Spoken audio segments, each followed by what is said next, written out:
Welcome to the Garden Talk podcast, where we interview growers from all over the world, both beginners and experts, seeking to learn more about what they know about gardening and how they do things in their garden.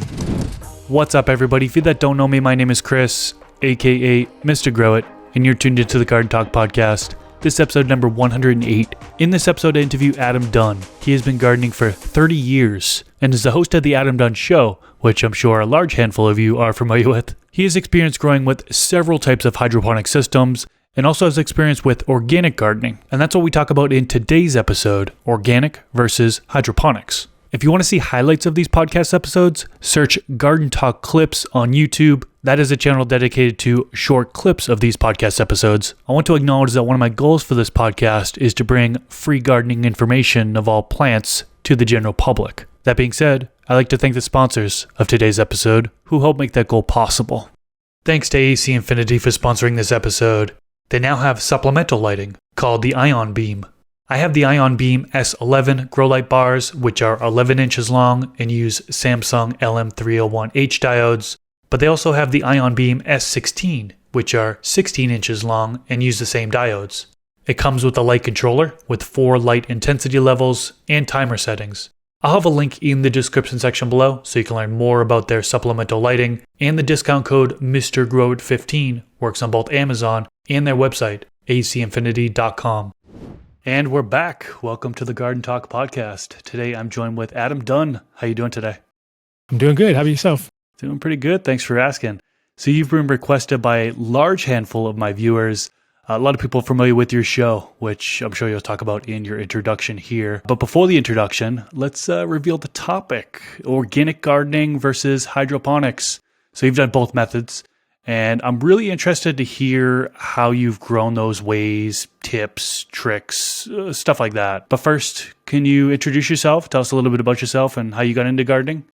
Sure. My name is Adam Dunn, and I've been into gardening now for 30 plus years, it looks like. It's crazy how time flies, right? When I was growing up, my grandfather was a head groundskeeper at a golf course. So we had the greenest lawn in the block. You know, it's like you come down our street, it was all crabgrass everywhere except for our house, perfectly green grass. And but he always had a good garden and kind of, Greek heritage, so they tend to love to have their little victory gardens still. So, and that was back in New England, which is an amazing place for growing anything, really. It has it's different, right? We're out here in Colorado now, it's dry, and there's quite limiting on certain things you can do. And I go back to East Coast and see my friends growing pumpkins and things, and just like, wow, the corn, just all the different, just the quality of the vegetables and things coming out of there is amazing. So that's a big difference. I was born and raised in Massachusetts, and now I live in Las Vegas. Massive difference. Exactly the same vibe difference. Yeah, exactly, because it's just like, the lack of humidity makes a huge difference. That's one thing. You're just like, here in Colorado, we are constantly battling that. There's never enough water in it. Yeah, it's very dry out there, similar to how it is where I live. So what about your show? How did that all come about? Like a lot of things, evolution of I came to Colorado in 2010 I lived in Amsterdam for 21 years. And so I came here in 2010 and, I was on a lot of other people's shows. I was on the John Doe radio show, which was like a local show here in Colorado. And it was really instrumental, I think, because it really, his show was like a beacon that brought people to Colorado because they were like, I can't believe this is happening. You know what I mean? So they all came out to see the changes happening in Colorado. And I rolled into town and I was like, yeah, I'll come on your podcast, and hung out with them for a bit. And I realized I really quite liked the format. I got a lot to say. I got a lot of stories, you know what I mean? After living there for so long, and really felt like it was a good medium to work with. And now it's been 10 years. It's crazy. It goes so, again, like time flies, right? So all of a sudden it's 10 years later and we're still rocking and rolling. And it's great. It's a great, I think, as you know, podcasting right now is like the last sort of free creative place to be, like you're as long as you're not, working for somebody else. And if you're doing your own thing, you can create your own lane, which is rare in this world. You know what I mean? There's very few things that you can actually do that with. So I feel like podcasting is a great way to get to people and connect on a real level. And I love the no rules part. That's my favorite. You know? That's awesome. And for those tuning in, particularly on YouTube, I'll definitely have a link to Adam's channel down in the YouTube description section below. And if you're tuning in on one of the podcast platforms, just search for him, the Adam Dunn Show. It'll pop right up on YouTube. You're on podcast platforms as well, or what? Oh yeah. I think we're on like 9 different platforms now. We go through Restream, so they go on all of them. You know, and it's actually, the numbers have been going crazy too. It's like I've been, you know, I really don't pay attention to those things, and I'm not really like beholden to numbers and trying to get higher, you know, viewership and stuff. But what we have noticed is, you know, just organically it's grown over time, and now we're hitting like, you know, 150,000 a month or something like that on average, which is, you know, really good, because if you could just imagine 150,000 people in one place, it's quite a good crowd. You know what I mean? You start getting those crowds together, you're like, all right, we're getting somewhere. Yeah, congrats on all your success. That's not easy to do at all. So that's a huge accomplishment there. Yeah. I think the key to the whole thing, if anybody out there is listening and they want to start a podcast, number one thing is be consistent, right? Don't think you can do one and then, wow, maybe a few months later I'll do another one. Nobody they want to see you on, you know, like we missed a couple here and there, but it's always been just, you know, major circumstances. But for the most part, it's always like you feel it in your heart, like I got to do this, man. I got to be there. They're waiting on me. You know what I mean? So it's a good feeling. I can vouch for that as well. Consistency is definitely key when it comes to that. Oh, 100%. Worst thing is when somebody says, "Oh, is that podcast still on?" You're like, "What? We're there every week." Yeah. So you want to make sure people know. Yeah. So let's get into our topic today. I want to start with hydroponics. I'd like to know, to begin, what hydroponic systems are you familiar with, and what ones have you used in the past? So when I was living in Holland, actually, so when I moved there in '89, it was like, you know, that is like the crown jewel of hydroponics, right? I mean, as far as it's either Ein Gedi in Israel, or it's Aalsmeer in Holland. Those are like the two critical spots, right? Aalsmeer is where all the greenhouses are outside of Amsterdam, and you know, when you fly in, right? That's the thing as a grower, when you fly into Amsterdam, it's almost like nowadays flying into Colorado, right? You come in at night and you see all the lights, and you're like, that's a grow, that's a grow, that's a grow, that's a grow. You know, you can spot them out. And in Holland, right, the airport is right where the greenhouses are. So when you land, it's like you're coming into like, there it is, you know, so it really gets you going. So when I got there, I really wanted to learn everything I could about hydroponics. I really was super focused on it. I was into aeroponics at the time.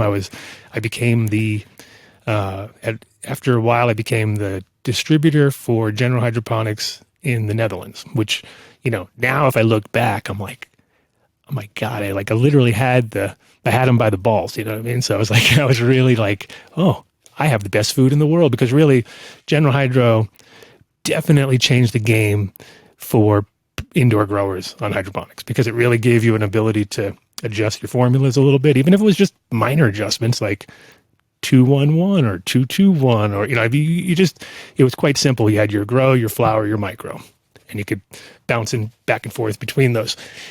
But in Holland, it was like, you know, they're growing on acres and acres and acres of greenhouse, like massive scale, flowers, vegetables, everything, you know, everything under the sun. But they're also doing it from a Dutch pragmatic and economy of scale type situation. So when you start talking acres of anything, every penny counts, right? So for them, hydroponics is based on economy, and it's based on ability to push things through the system fast, because they have, you know, the largest flower distribution centers in Holland, right? And it's like they have their own area at the airport where they do their auctions, and they bring all the flowers in and bring it all in, ship them all over the world. So you got to imagine that's like a oiled machine, right? It's like they can grow a plant and have it in a store in 48 hours from the time it gets cut, you know what I mean? And it's anywhere in the world, which is amazing. So I went there like it was church, you know? I was just like, oh my God, I'd go out to Aalsmeer, and I'd go to these greenhouse supply centers and walk around, and had no idea what I was looking at. I was just overwhelmed, you know? But I started working for Sensi Seeds in '93. And so that kind of got me more on the smaller, like got me more realistic sized systems. Because the thing is, when I went to Ellesmere, I just was like, where to start, right? You're talking about these $1 million greenhouses, and it just was way over my head. But when I started working at Sensi, we started with a very passive hydroponic system. It was like probably the most easy, least sort of active system that I've ever worked with. And it was basically it was like a cement mixing container, the classic black ones, and they'd put a water level meter in the bottom, which is a plastic water level meter, put an ion exchanger on the bottom, and that was the key to the whole thing, was this ion exchanger, right? So it was like little polymer balls, little red polymer balls, and you sprinkle that down at the bottom of the container, and you fill it up with hydrocorals, with your hydrostones there. And, you basically would put your rock wool blocks on top and top feed them until the roots made it to the bottom of the container. So you'd be top feeding very lightly, just kind of coaxing the roots down.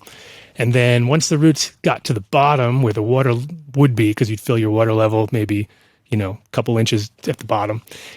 And that was it. And I was like, that was their considered a hydroponic system. I mean, that is technically it's hydroponics, but it's like so inactive. There was nothing happening, right? So I was always like sitting there watching it going like, there's got to be more. Like, I'm so used to looking at these other systems. They've got injectors and they've got all sorts of stuff. So it felt like I wasn't involved enough, And so I ended up poking a hole in the bottom of it, right? Putting a drain in there. Screwed everything up right out of the gate because I let all the ion exchanger out, which I didn't get the whole system, but just those little polymers was the key to the whole system because they took in extra, they took in any kind of extra salts and things and kept it away from the roots and balanced the pH. Where once I got rid of it, I was like, oh, so I quickly learned, that it's, with hydroponics, it's a system, and the system is important, but it's also really based on you, right? So if you forget to do one thing or contaminate something, and so I learned quite quickly that there's a lot of moving parts, and not in that system in particular, because that's why I was pissed off. I was like, I want any more action. So then the next thing I built, I went straight from that to aeroponics, because that's what I was thinking. In my mind, hydroponics meant like complicated things with lots of, I needed to make it, which I realized down the road that was the exact reason why I stopped, but in the beginning I think it's because a lot of people are, we're very into the tweaking, the little like, and I felt like with my hydro systems that I was building, I was really into the construction of it. So I went out and built my own aeroponic system. I looked online. Well, it wasn't even online back then. I looked in a book. Oh, imagine that, a book. And I was looking at the systems, and it was like, oh, those are PVC pipes with little baskets in them. I can do that. You know what I mean? So then I went back to the supply center that I'd gone to in Ellesmere with all these parts and stuff, and I started to just build them in the aisles. I'd stand in the aisle and like, okay, if I take this sprayer and have to figure out the gallons per minute and try to figure out to calculate something that would work, and kind of bought all these little bits and pieces and took them back to my place.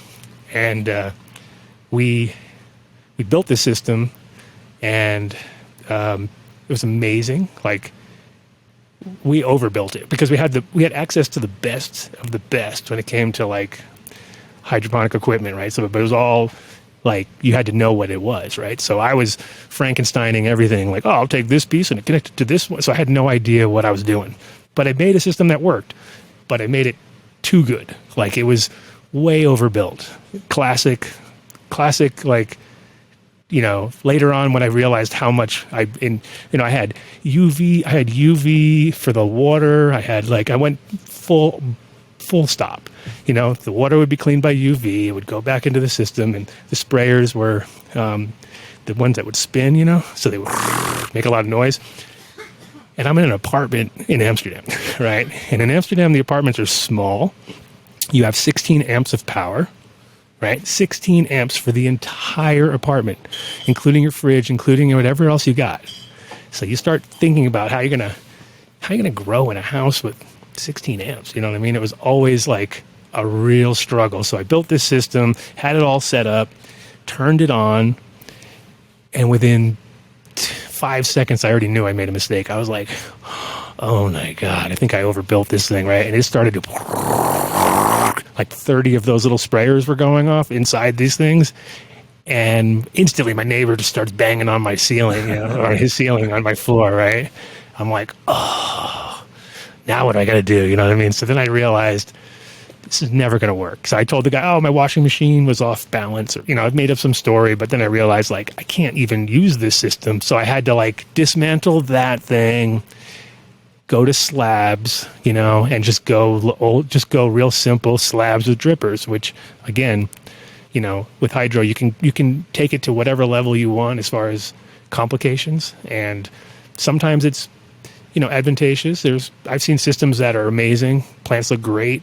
But I know in my heart that when they harvest, whoever's cleaning this thing is going to go nuts. You know what I mean? Because that's the problem with hydroponics in general, in my opinion, is that your clean factor is so important.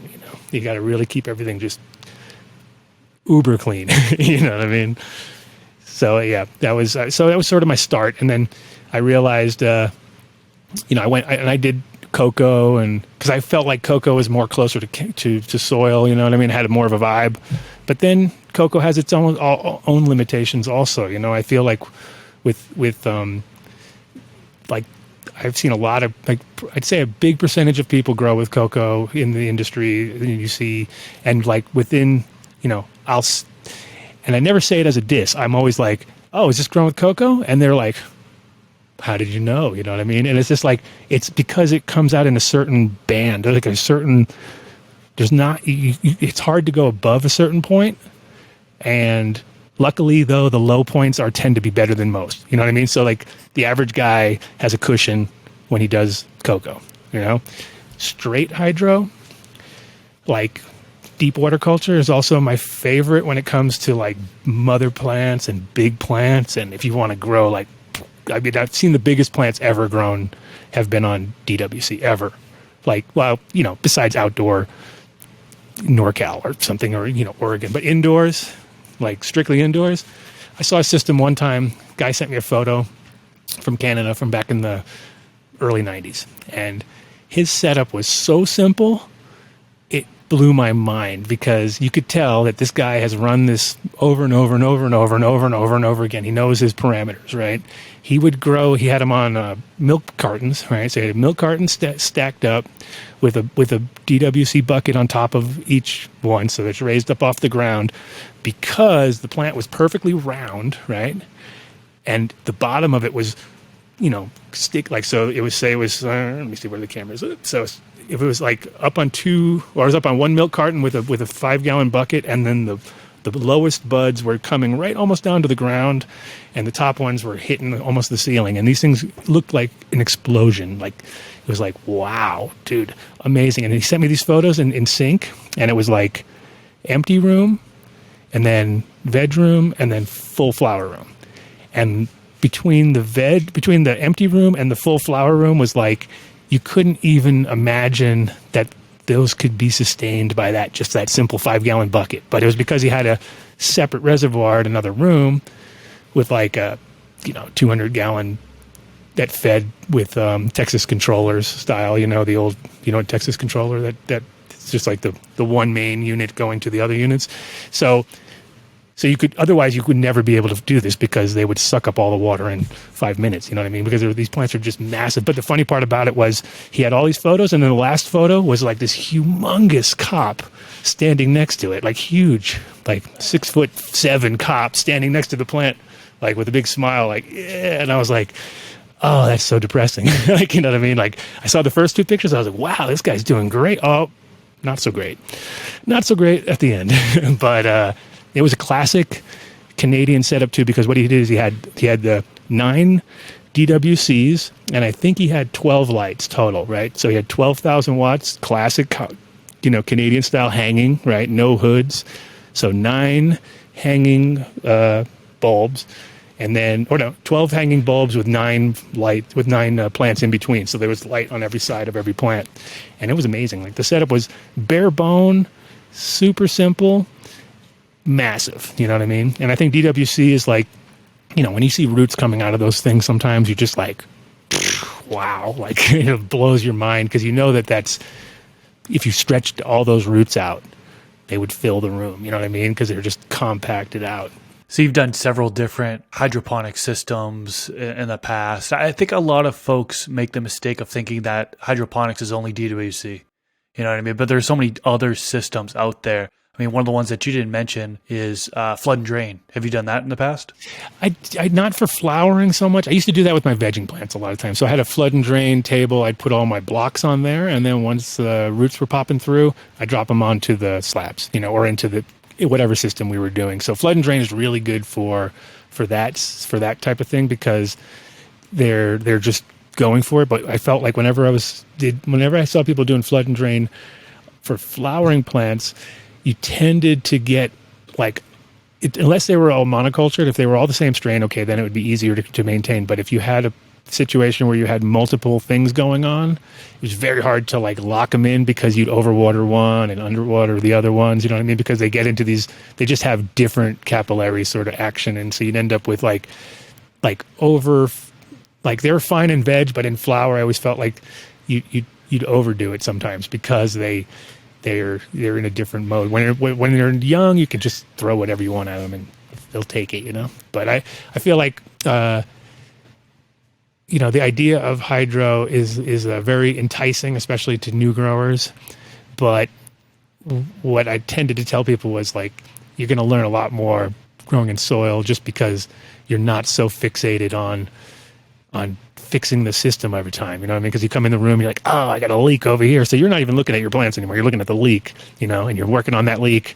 And then you go to your plants. Whereas on soil, it's sort of unless it's a water situation, I mean, the only thing you really have to do, you come in and you're like, oh my God, they're all drooping. I got to water them before I can do anything.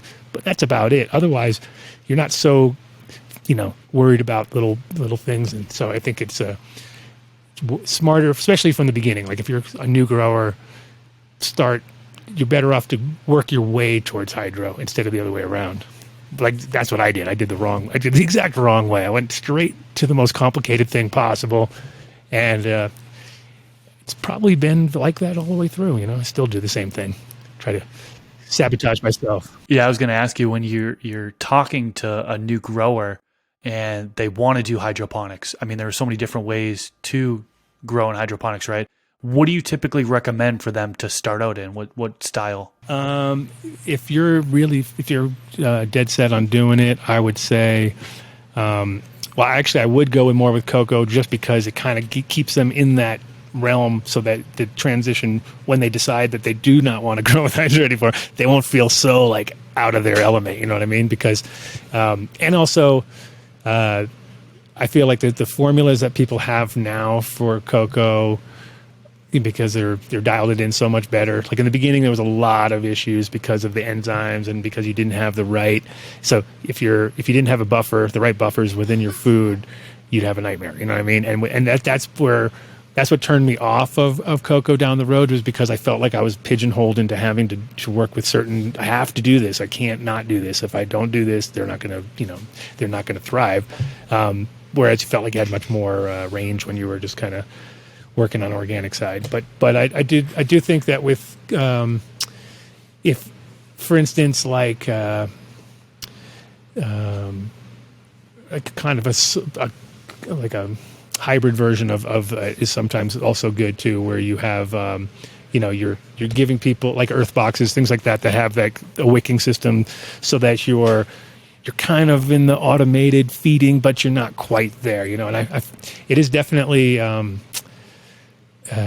important that you figure out what's comfortable for you, though, because nothing worse than putting all your eggs, going into it so deep and then realizing at a certain point, oh man, we kind of wasted a lot of. How many times do you go to your friend's place and look in their garage and see the remnants of all the grow systems that didn't make it? You know what I mean? It's just I have a graveyard of things at my spot right now. Yeah, some of these ways can be easier than others. Talking about beginner mistakes real quick. I've seen DWC systems where people try to be sort of hands off with it, and they go ahead and all of a sudden their EC is skyrockets. They feed too high of EC and their plants are dead overnight. You know what I mean? So it's like it can be a little bit more risky than some of the other methods of growing, in my opinion. And in organics, let's transition to that now. There's so many different ways you can do organics as well, right? You can make your own soil mix and then feed in blends, organic blends from there. You can do individual amendments. You could buy bagged organic potting mix and then go from there. What's your style of organic? Like, how do you approach organic gardening? Well, I'm lucky enough to live on a farm, so I have the ability to kind of, work with what's there, and also, if you're growing, and that's the thing is with hydro, it makes sense sometimes because you're living in a place where you can't bring soil in and out and not look like a complete nutcase. Like, what are they doing in this nice house coming into this? So there's always reasons for everything, right? And with me, with organic, I right now I'm doing 3x3 cloth pots. It's the square ones, I like to grow with large containers. You know what I mean? I'm not interested. That's like when I see people growing on soil, but they're doing them in 1 gallons or 3 gallons or something, and they're feeding them. It's like at that point you're hydro. You know what I mean? You might as well grow hydro at that point because you are feeding them every single day. So for me, it's like about a two-day with a dry back kind of feeding schedule is about right. You know what I mean? I try not to.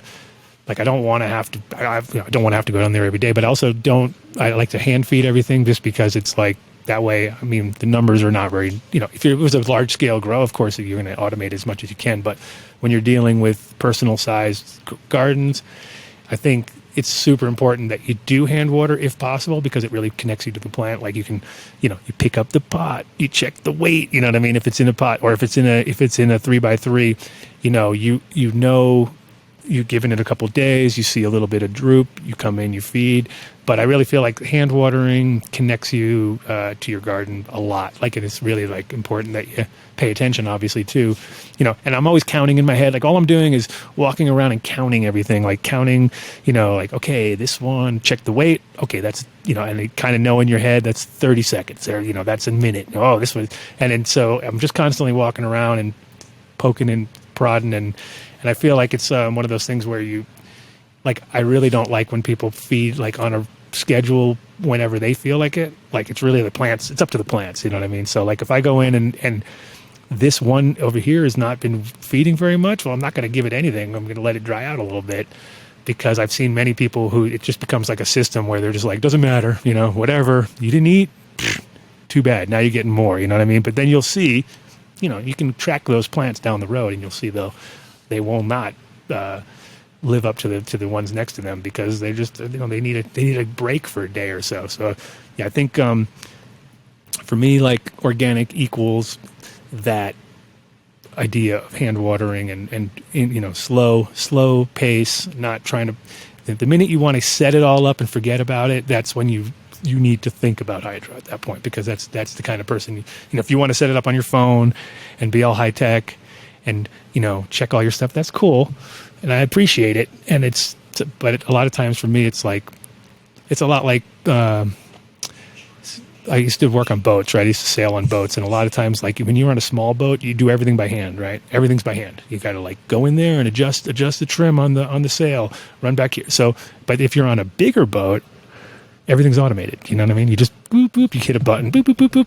And so for me, I like the idea of running around and doing adjusting things because it keeps me in the moment. You know what I mean? And it also makes me I know when I'm going to bed, oh, I got to go back and check that because it's you're connected to your garden more.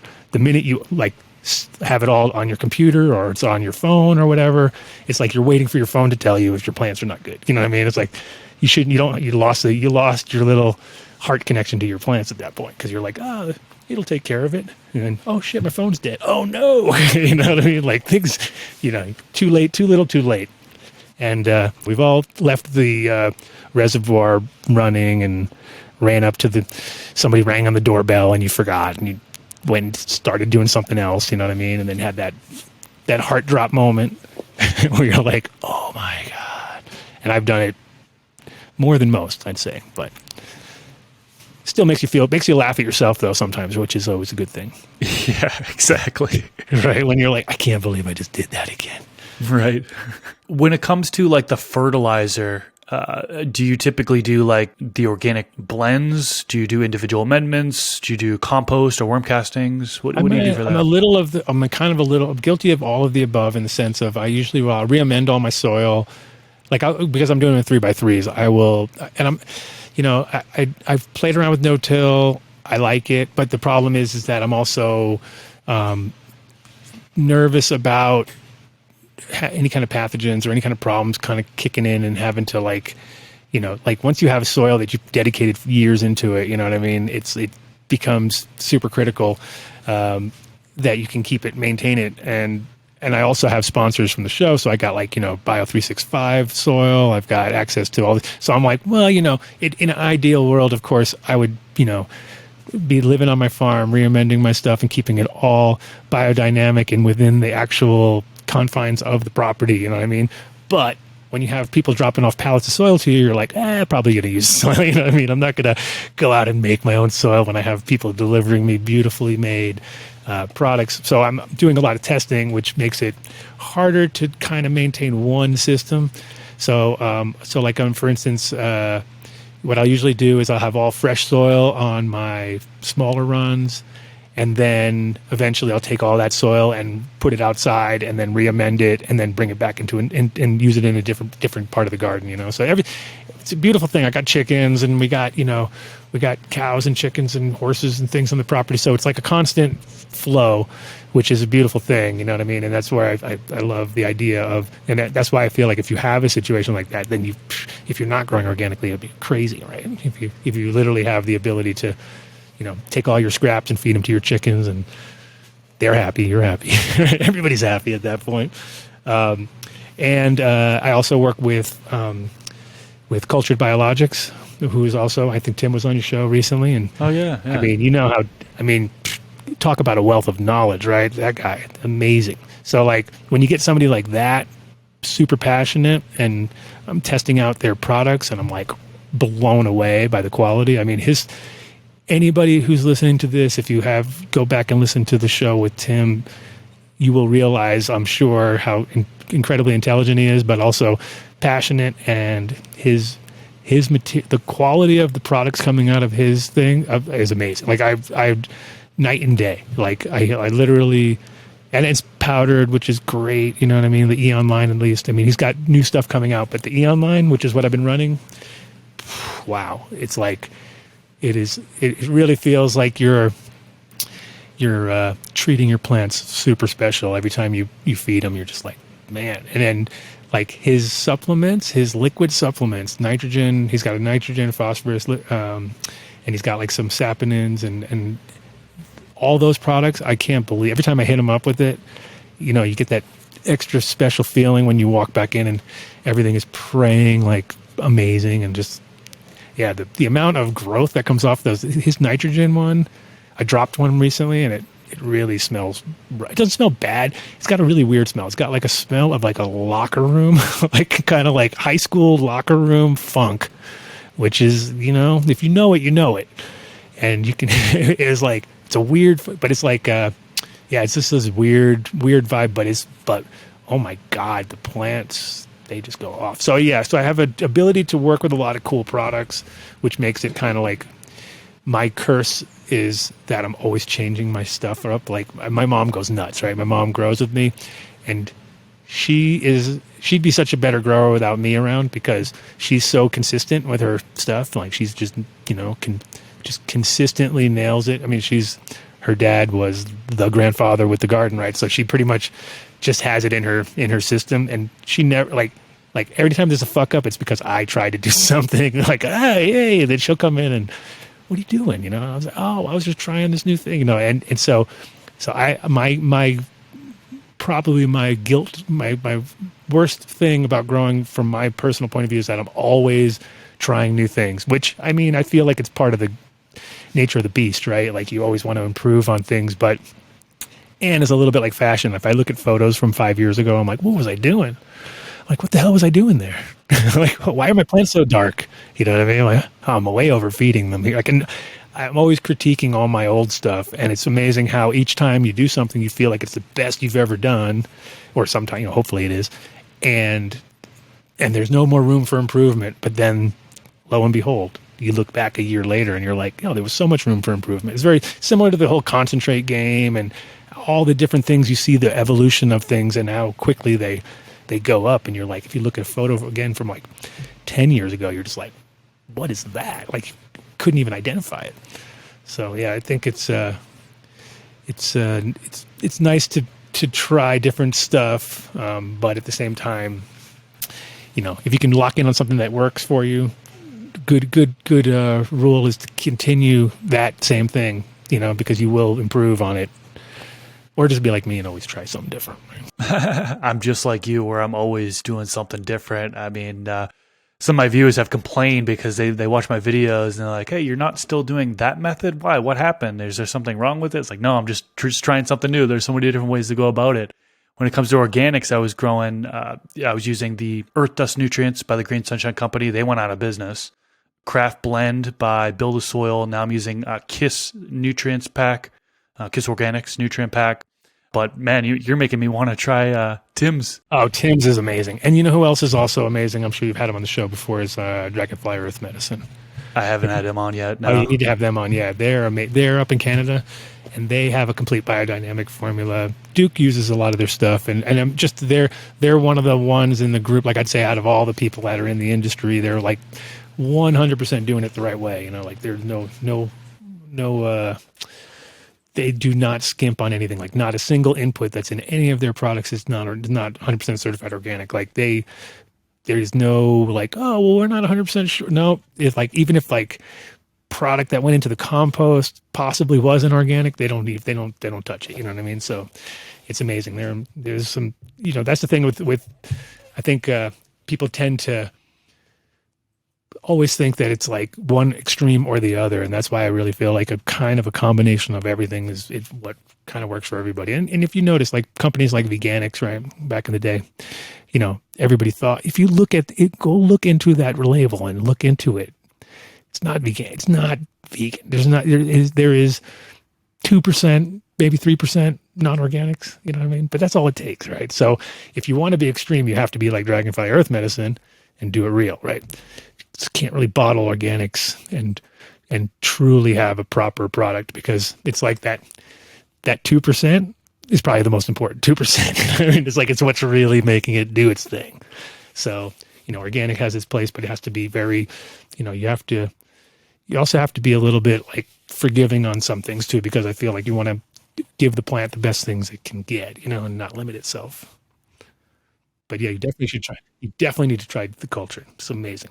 Now, are you also doing some of the, I like to call optional methods, which is like cover crops, mulch layers, things that aren't really required when growing organically, but people do it as well in order to try to get a better result? There's benefits to doing those things. I do like cover crops, mostly because I feel like it helps the soil not dry out too quickly. You know what I mean? Otherwise, you get that dusty top zone where you just feel like there's not much life in the top 2 inches, and that's really where you want more biodiversity. So like, I'll tend to grow clover and barley and things like that. And sometimes in between, like a lot of times if I'm not, like if there's any, like when I'm finished with the crop, I'll just throw a bunch of seeds in there just to keep the life rolling in that thing, so it doesn't get all dead on you, so, but I won't do it as like that is my only nutrients, or the go in there and cut all the things down and let it go back in, and that's it. Like I'm still, coming from the world of just, I want to see some action, I want to see some action go down. Now, when we're talking about hydroponics versus growing organics, there's a couple things that are kind of controversy, which would be yield and then flavor. Let's start with yield. Did you personally notice a difference in yield when growing organically versus hydroponically? 100%. Yeah, like, I mean, yeah, yeah, for sure. Like the thing about growing on hydro is you do achieve sometimes amazing results when it comes to yield, right? Because you are basically, fogwaring these things, right? You're force feeding them. You're giving them whatever, you're maxing them out on their EC. You're pushing the plants to its limit. I've seen massive plants, especially recently too, because like I go and tour all these gardens, and it's beautiful to see, but I also know that there's PGRs in there, and I'm not really interested in smoking any of it because I don't feel it's healthy. But I see some phenomenal growth. You know what I mean? Like it's some amazing results. So yields tend to suffer a little bit in organic. Not all the time though. There's certain situations. It really depends on your location and in whatever your inputs are. Because organic growing, for instance, outdoors, I wouldn't even compare it. You know what I mean? Because you're never going to get a salty plant to grow as big as an organic plant outdoors in a large scale, just because it will not, there's nothing to sustain it at that point. Whereas, when you're growing organically outdoors on a scale like that, just the amount of assistance that's going on within the mycorrhizal and, the rhizosphere is a completely active place.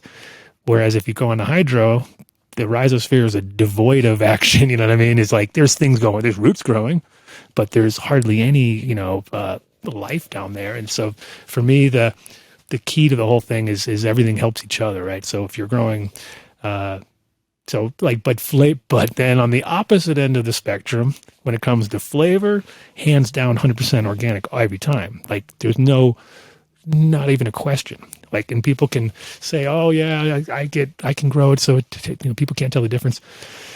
Sure you can. But I bet if somebody else grew it organically, it would taste better than what you know what I mean? It's just like, it really comes down to like, you cannot compare them because, the cardboard terps you get off of Athena is not going to ever compare to a properly grown organic garden. Just, it ain't happening. I'm sorry. And people can, because a lot of times people will be like, no, but not from experience, only from, they smoked that, they think it tastes good, but they don't know what else could be there. You know what I mean? There's so much more that can be there. And yeah, definitely from an actual wanting to smoke it point of view, like I had, we did a thing called the ADSI, which is the Adam Dunn Show Invitational. We did him, I think 2014, 15, and 18. And every single time, top 3 organic. And this is all blind. And this is by the growers. Like, we did the classic where if you enter, you get to test. So it wasn't like, randos. It was like you entered hydro, but you picked organic. So therefore, that just tells me it wins right there. You know what I mean? Like the growers themselves see it and appreciate it. So yeah, I think you can't really beat it. Now, what about bud structure? I heard some people say bud structure is compromised when you're growing with hydroponics. For example, they have grown the same cultivar, same cut in organic versus hydroponic, and they've got more denser bud structure in the organic side of things. But hydroponics, it's more airier, fluffier bud structure. What are your thoughts on that? Oh yeah, I think that's true too. I mean, it comes down to genetics a little bit there though also. So sometimes you'll have certain ones that just respond better to the situation. The thing about hydro is it's a lot of water weight, right? So you've got this like massive, expansion and large watery cells. It's very similar to like, and then if you take organic growing, it's like the cell structure is tighter, the cell walls are thicker. So when you take a cell wall that's thicker and you dry it out, then you have more mass, right? So theoretically, and it's denser, so you don't get this big expansion and then retraction, right? That's like big bud, right? When I was in Holland, right? Because the Dutch are very they're very money orientated. They're not so flower orientated. They love their money. Doesn't matter what it is. If it's flowers for the Kuchenhof or if it's, whatever it is, it's about the bottom line. That's all the Dutch really care about. That's why Americans who go there really shine when it came to breeding, because we really were about flavors and about all these things that they weren't about. They were only about size, smell, and money. that's their goal, right? How big is it? What does it smell like? How much money can I get? And so we were more like, how does it smell? How does it taste? And does the joint even burn? You know what I mean? Because that would be the other thing too. You get people just pack them up with food and don't really flush it properly, and you end up with some terribly burning. And so, but what I also noticed too, and you as you go higher up in altitude, your plants change too, and that's one of the things where I almost compare like a high altitude plant to a organic growing plant, and a valley, like a low valley plant, to a hydro plant, because the low valley plant gets a lot of water, right? Grows really tall and thin and kind of just massive biomassy kind of situation. And as you go up into the mountains, the same genetics would be short and more compact to insulate them better, and also to be more efficient. And as the UV increases, as you go higher up and the UV increases, it shortens everything down. Like, so if you go to the top of a mountain and see the trees at the top, they're a lot shorter and tighter and more compact.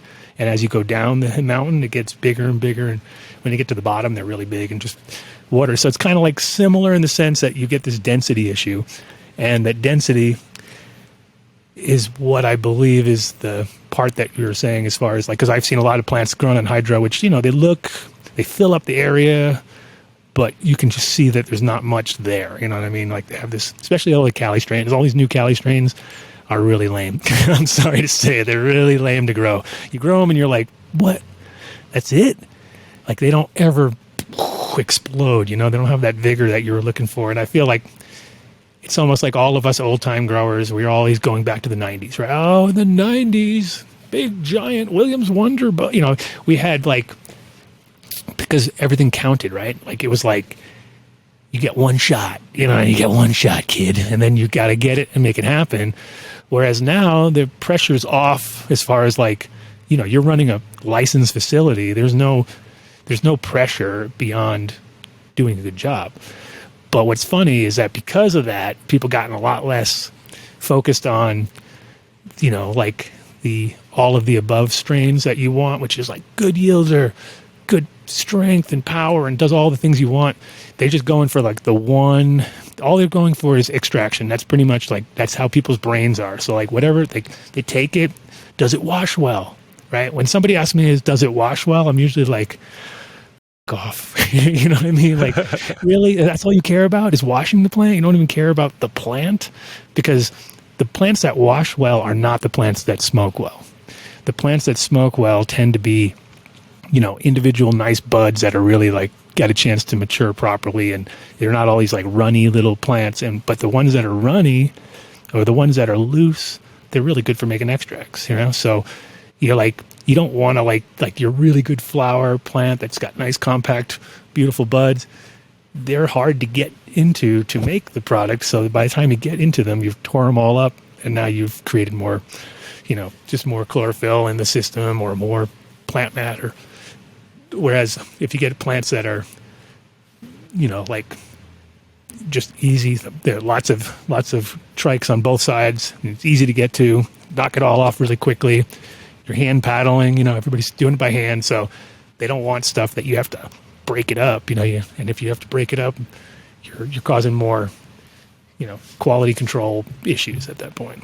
So yeah, I think definitely, and also the other thing too, the number one thing I see problems with is pH on hydro systems, right? I'll walk in and I'll be like, oh, you got a pH problem. I'll be like, oh, what are you talking about? No, dude, you got a pH problem. I'm telling you right now. Look at everything. It's all single leaves. It's all like looking really stressed out. You know what I mean? And that's the problem with hydro, is that, you're creating all of the boundaries, and therefore there's a huge chance of messing it all up. You know what I mean? Because you are a human, and you are not, like, the plants have no problems. If you give them everything they need, they'll figure it out, right? And they'll take it in as they need to take it in. But when you're doing hydro, you don't give them a chance, because they only have a very limited window to feed, which is like when the timer kicks on, right? So the timer kicks on, they're feeding, they get a little bit of remnants at the end of it all, and then it's just drying out and, hopefully expanding roots, etc. But when it's on soil, or it's on, organically, it's like, it's kind of like they have a smorgasbord set up in front of them, and so they're like, oh, I want one of those. Let me have some of that, and at the same time, the mycorrhizal and other things are, getting it ready for the plants and setting it all up, and then they come in and scoop up that, you know what I mean? So there's a lot more going on that we don't get, and you'll never get, because it's, you know, at a microbial level, and it's not your decision to make, you know. So yeah, I think most of the mistakes will probably be human error, you know, on hydro, which is, you know, something we can avoid.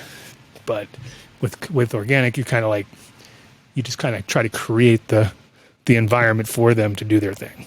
That makes sense. I definitely want to get into cost perspective here. There are folks that are on a budget, right? They don't want to be spending hundreds or potentially even thousands of dollars, depending on how big their setup they want to have to get started.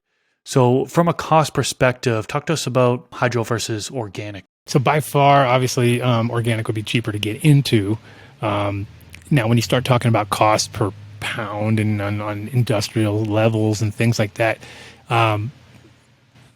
after the initial input, because the thing about hydro is you got to buy the system, right? So you buy the system, and then a lot of people that are like, yeah, but I bought it once and I can just reuse it over and over and over again. So that in their mind is their cost saving factor, right? There's still inputs, right? You still got your cocoa or your rock wool or whatever medium that you, unless you're growing on. So like DWC would probably be the cheapest format of going into it, because you really only have to buy that cocoa block each time, or that rock wool block each time to put on top, for the most part.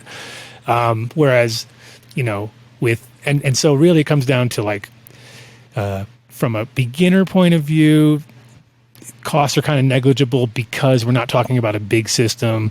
So it might cost a little bit more for hydro, but at the end of the day, like if they were to take their cost per gram or whatever, it would end up being cheaper on organic in the long run, but in the short run, because you can sort of like say, hey, I spent $27 and I got a pound.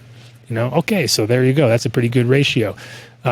Whereas a lot of times with organic stuff, you know, the initial costs, depending on what you're doing. I mean, if you go to Build a Soil, who's another sponsor of my show, and he's got every range possible, right? You can also spend quite a lot of money on organic stuff too.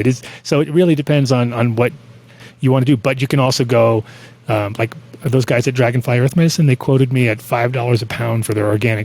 That's what their costs are.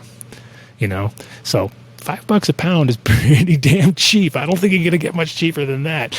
And that's because, of course, they're using everything within their farm. So they're very rarely putting much more inputs in it. Took them a long time to get there, and I'm sure there was, initial costs all the way along. But, you definitely can grow cheaper if you live in the right place organically. Like if you don't live in the right place, it's not going to make much sense. But, you're going to grow, especially if you're doing anything greenhouse or outdoor, anything large. Because when you start thinking about, I've seen people do it, like hydroponics outdoors. You're like, what is wrong? You're like, what are you doing over here? You know what I mean? Really going against the grain as hard as you can. But in a small scale, I think cost-effective wise, organic, 100% cheaper. But at the same time, when you're growing on scale to like for large licensed producers and stuff, they're going to look at it like they're going to have a better time with hydroponics because it's easier for them to calculate the inputs and the outputs, because there's a very simple formula that keeps repeating itself over and over again. It's kind of my way of looking at it. Got it. Yeah, it can be super cheap organic if you have a closed loop operation, right? Which is kind of what you were explaining that farm has, which is basically they're using their own inputs that they're creating. I mean, you could even go down the natural farming route, right? With the fermented plant juice, fermented fruit juice, all that stuff. And it gets really, really cheap then. And I think that's actually, it's one of the latest advancements in agriculture that even though it's ancient technologies, the fact that everybody's tuned in on it now. And it was maybe 4 years ago or something like that. I think it's the first time I even ran across ferments, you know what I mean? And my friend had them in his garden, and I was like, what's this? He's like, oh, I made that out of peaches, and I made this one out of mangoes. And I was like, really? Oh, wow. And I, didn't really like, I mean, his gardens were nice, but I wasn't like, oh my God, blown away. But then later, flavor wise, I started to like, he gave me some from that round, and I was just like, man, this stuff, amazing taste, right? And then so I started to gravitate towards it. And then now, of course, Miles is making some awesome ferments and, teaching everybody how to do it, which is really important too. I think that's the one thing, because we have access to all this like fresh new material, right? It's like, turn it into ferments. It makes so much sense. And so when you can make ferments from your own plants and then reintroduce it into your own garden, it's like, it's the difference between working with, local compared to like importing in every time. Because when you import stuff in, everything has to establish itself. But when you have local, you have local inputs, it's just it gives you that much of a head start. And everything's like, that everything can survive because that's where it comes from, So yeah, it's huge.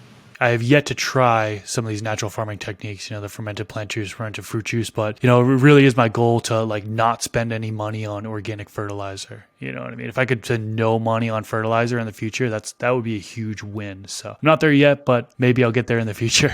I think also like, worms, having your own little worm bin going is always a good move. Just don't let them dry out. That's my problem out here. It's so dry. You come back, you're all sad. You just lost hundreds of worms and come back. But yeah, worms are great. If you can get them in your garden, that's a huge bonus right there. Yeah, I get the worm bin going, and yeah, so I'm working. I'm getting there. But I feel like at the end of the day, when it talks about hydro versus organic, I have some people ask me, what's better? And the follow-up question should always be, what's better for what? What are you looking for? Are you looking to make things easy?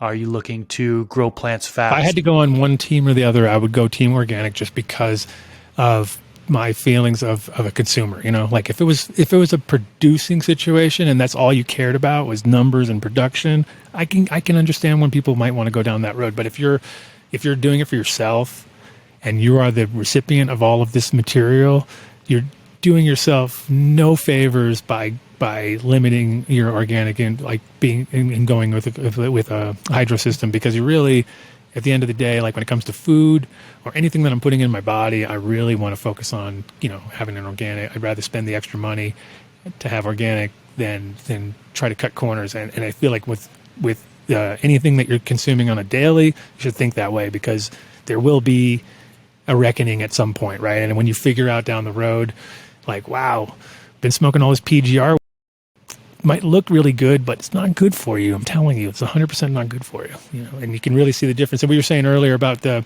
natural, like, or organic compared to hydro. Really, it's the PGRs. That's the number one issue right now, and that's the problem with most of the hydro formulas.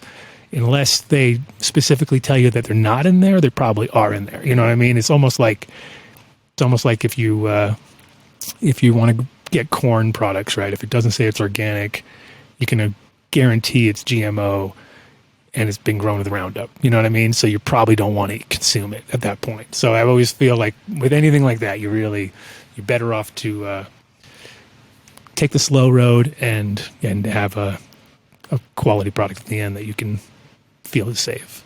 Well said. Well, we could get deeper and deeper into both aspects, but we're going to wrap things up here. What I'm going to do now, though, is I'm going to invite you to my show, and then you can go nuts. You can be Mr. Grow It, the Mr. Grow It you've always wanted to be. I'm swearing. Yeah, but definitely come on the show sometime and hang out with us. It'd be great. That would be cool. Tell the listeners where they can find you and what you have upcoming in the future. So it's every Friday. We're about to do a show in a few hours now, but it's every Friday, 4:20 to 7:10 Mountain Time. 3-hour show. We do, we have lots of interesting guests, but we also, we're not strictly a grow show. One day it could be, building materials. The next day it could be CBD. The next day it could be THC stuff. The next day, it could be anything, any above of all different subjects. So it makes it great. It could be hempcrete one day. But we have, we've had some great guests this year. It's like so far we're only in February, and we've had Ed on here, Ed Rosenthal on here, and Tommy Chong, and all the big hitters come on every so often. But our show is very much like a hangout, So it's a little bit less of a tell you what to do, more just come hang out with us and enjoy your Fridays. Awesome. Yeah, definitely. I'd love to come on there. I appreciate the invite. Cool. Yeah, for sure. Looking good. Looking forward to it. Well, Adam, this has been a fun talk. Definitely, I'd love to hear your perspective on organics and hydroponics. Definitely learned a lot of things about you, and I mean, you've been doing this for a very, very long time. So really, really good insight. Thank you so much for coming on to the podcast today. For those tuning in, click the thumbs up if you enjoyed this episode. Also, subscribe to the channel if you haven't already. Every single weekend, I'm releasing a new Garden Talk podcast episode, and I'd love for you to tune into future episodes. Adam, once again, thank you so much for coming onto the podcast. Really appreciate it. We'll keep in touch. I'll come on your podcast, and we'll go from there. That sounds like a plan. All right. Peace out, everyone. Catch you in the next episode.